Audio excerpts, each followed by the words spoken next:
Audio Jungle.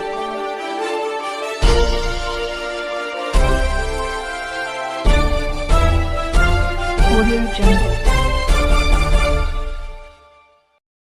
Congress युवा नेता भारत अशोक अरोड़ा से आगामी चुनाव को लेकर CRS न्यूज के प्रधान संपादक सतीश राठौर के साथ विशेष बातचीत। भारत अरोड़ा जी, आज हम उनसे मुलाकात करेंगे और उनसे बातचीत करेंगे कुछ विषयों पे जो कि वो क्या कहना चाहेंगे जनता के लिए। नमस्कार सर। नमस्कार सर, बहुत बहुत धन्यवाद आपका। आप फरीदाबाद आए, दिल की गहराइयों से आपका यहाँ पहुँचने पर हार्दिक अभिनंदन। सर, आपसे एक सवाल है हमारा, जैसे कि आप पंजाबी समाज से संबंधित हैं, तो हमारा एक इसी के द्वारा एक सवाल है हमारा आपसे कि क्या पंजाबी समाज को फरीदाबाद से कोई एक टिकट मिलनी चाहिए? कोई एक टिकट क्यों, पंजाबी समाज से फरीदाबाद को 2 टिकट मिलने चाहिए। फरीदाबाद 89 जिसे हम ओल्ड फरीदाबाद की सीट कहते हैं, और साथ ही साथ बड़खल 87, ये दोनों जो विधानसभाएं हैं पंजाबी बहुल्य क्षेत्र हैं। तो निश्चित रूप से हमारी आला कमान को, पंजाबी समाज को ये 2 सीटें पंजाबी समाज को देनी चाहिए, क्योंकि हरियाणा के परिसीमन के बाद लगातार पंजाबी समाज उपेक्षित रहा और पंजाबी समाज को इन दोनों विधानसभाओं में, जो कि पंजाबी बहुल्य क्षेत्र हैं, उनका प्रतिनिधित्व करने का मौका नहीं मिल पाया। तो इसीलिए निश्चित रूप सर हमारी आला कमान को ये दोनों सीटें पंजाबी समाज को देनी चाहिए। जी सर, जैसा कि बड़गल विधानसभा में अब तक के जितने भी कार्य किए हुए हैं वह क्या सारे पूरे हुए हैं या अभी कुछ बाकी है? बड़खल विधानसभा के कार्यों के बारे में तो आप यदि भाजपा के पार्षद, भाजपा के विधायक और भाजपा के सांसद से पूछेंगे तो ज़्यादा अच्छा आपको बता पाएंगे। हम तो केवल यही बता सकते हैं कि भाजपा के पार्षद, विधायक और सांसद केवल बातें बहुत अच्छी करते हैं, विकास उनका किया हुआ लोग आपको बताएंगे कि वो कितना अच्छा विकास दे के गए बीते 10 सालों में। जी भदौड़ा जी, जैसे कि आपके द्वारा किए गए सर्व सेवा कार्य हैं, उनसे जनता कितनी प्रसन्न है, इसके बारे में आप क्या कहें?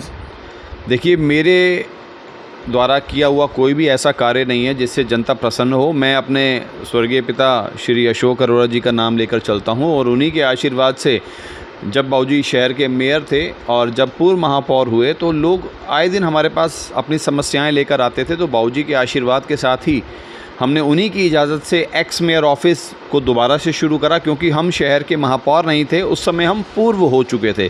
तो हमने पूर्व महापौर कार्यालय की एक शुरुआत करी आदरणीय बाबूजी की डेजिग्नेशन के नाम से। समय बीता, समय के साथ साथ लोगों की समस्याएं आती रही, और जैसे जैसे लोगों की समस्याएं आती रही, लोगों की समस्याओं का समाधान हुआ। उन्हीं समाधानों के आधार पर, उन्हीं समाधानों के विश्वास के ऊपर मुझे लगा कि अब समय है लोगों की समस्याओं को, लोगों को एक नए विकास की ओर लेकर जाने के लिए हमें कहीं ना कहीं सत्ता में आना बहुत ज़रूरी है।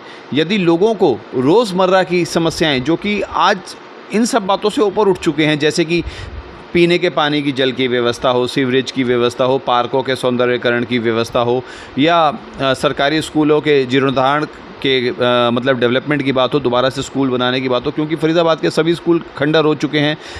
पानी जो पीने का है वो बिल्कुल ख़राब हो चुका है। सीवरेज सिस्टम सारा यहाँ का फेल हो चुका है। सड़कों पे आप देखते हैं सीवरेज का पानी बहता रहता है। पार्कों के अंदर अब इंसान कम, पशु ज़्यादा जाते हैं।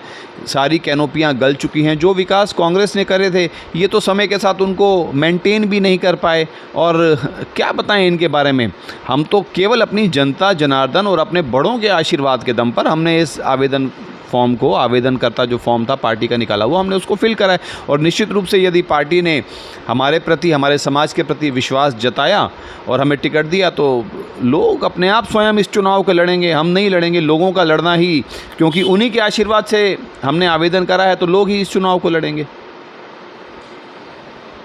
सर, ये आम आदमी पार्टी के साथ जो गठबंधन की अफवाहें हैं, उसके बारे में आप क्या कहना चाहेंगे? देखिए, फ़िलहाल अभी तक कोई भी ऐसी औपचारिक घोषणा नहीं हो पाई है जिसको हम पुख्ता कह सकते हैं।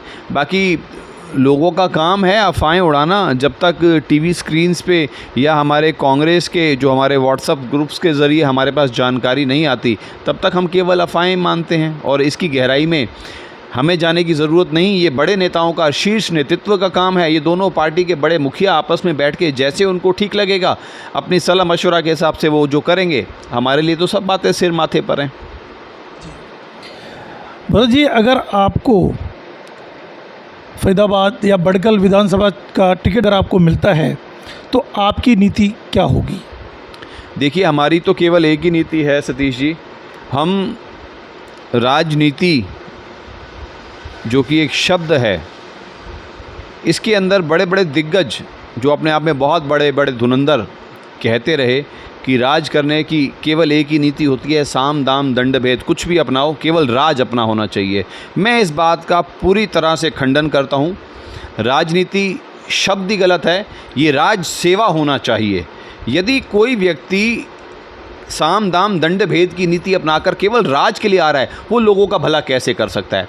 जिसके मन में भावना सेवा की होगी वो राज सेवा के लिए आएगा, और जिसके मन में झूठ छल कपट की भावना होगी वो राजनीति के लिए आएगा।